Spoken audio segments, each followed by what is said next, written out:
At Runnymede, the Magna Carta was handed to King John on the end of a sword, denying to royalty the right of unlimited taxation. Yet you know it was for us, the American people, to become the first in recorded history ever voluntarily to surrender our rights to private property. Oh, yes, we did. With an innocent-sounding constitutional amendment, the 16th, which says that Congress shall have the power to lay and collect taxes on incomes from whatever source derived, and we forgot to put any limit on the extent to which we could tax ourselves. Conceivably, we could be taxed out of all private property. We could be taxed not 70%, 80%, 90%, but 100%. We could awaken one morning and find that the government owns the farm and the house and the car and has a mortgage on the church, legally. Historically, whenever any nation has taxed its people more than 25% of their national income, initiative was destroyed and that nation was headed for economic eclipse. History says we'll roll forward on momentum for a little while, but we'd better get some more gas in the tank pretty quick. You see, ours is not the first by George good government to arise on the world stage. There have been several. Rome, Spain, and Greece, and China, and each enjoyed about 150 years at its zenith. That's just about our time in the New World. And then each decayed away. Not one of them was ever destroyed by anybody else's marching legions. Each rotted away, morally, socially, culturally, economically, simultaneously.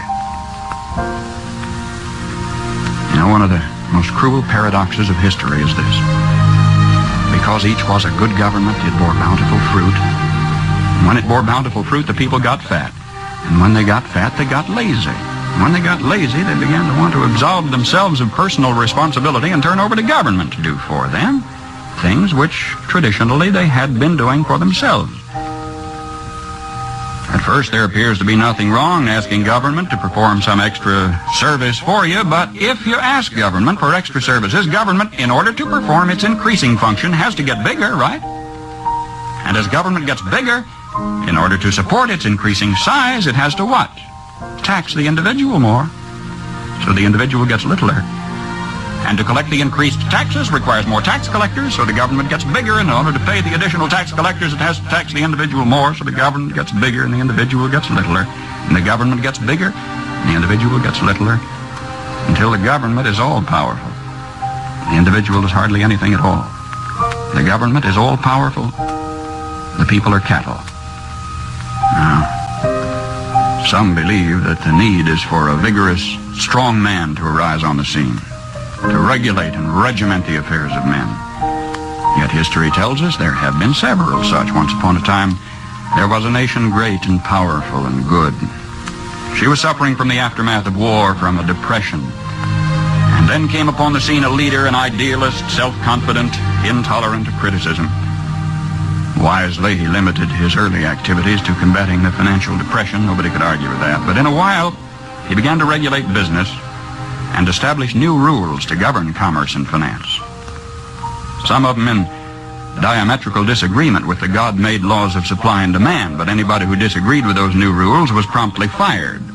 The national debt mounted alarmingly. Whenever anybody tried to tell him that governments, even as people, can go broke when they spend beyond their incomes, he said they just didn't understand deficit finance.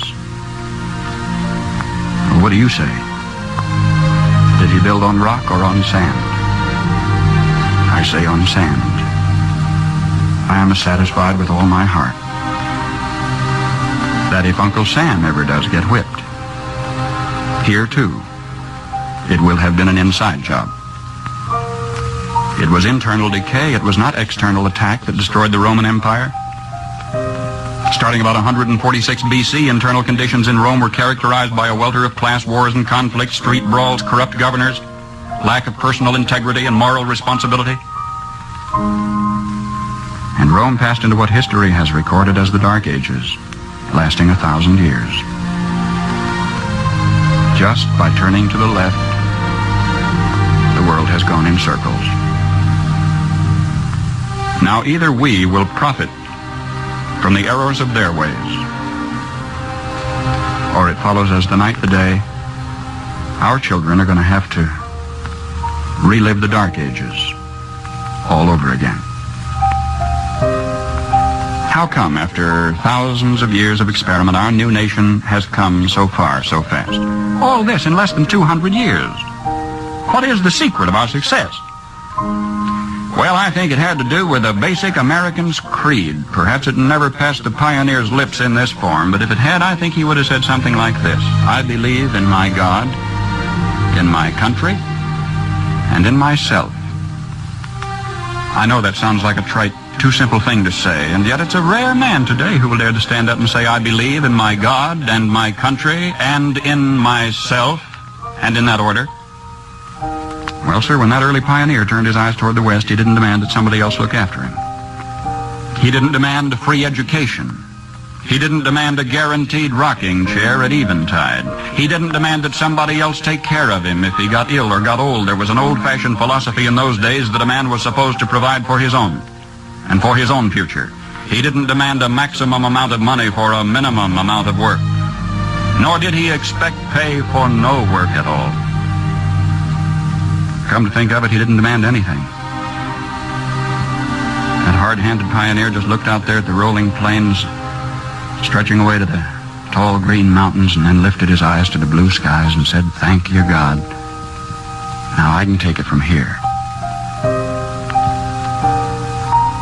Well, that spirit isn't dead in our country. It's dormant. It's been discredited in some circles, driven underground, but it isn't dead. It's just that a few seasons ago, politicians baiting their hooks with free barbecue and trading a Ponzi promise for votes began telling us we don't want opportunity anymore, we want security.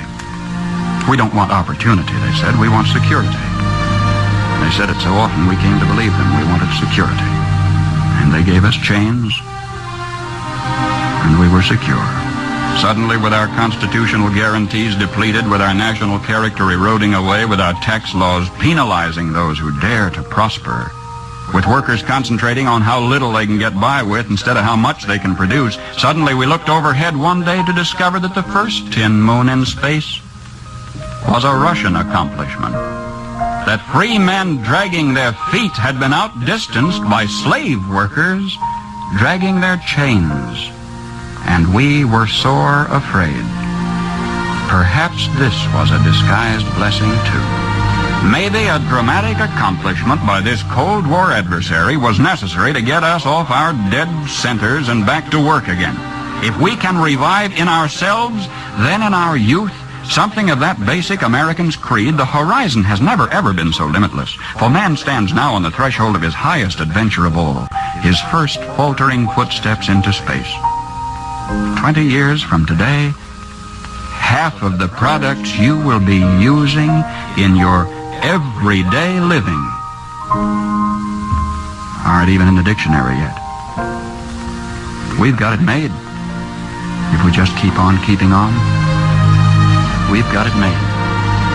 And if we don't, we will follow those other great nation-states of history into the graveyard of ignominious oblivion. History promises only this for certain. We will get exactly what we deserve.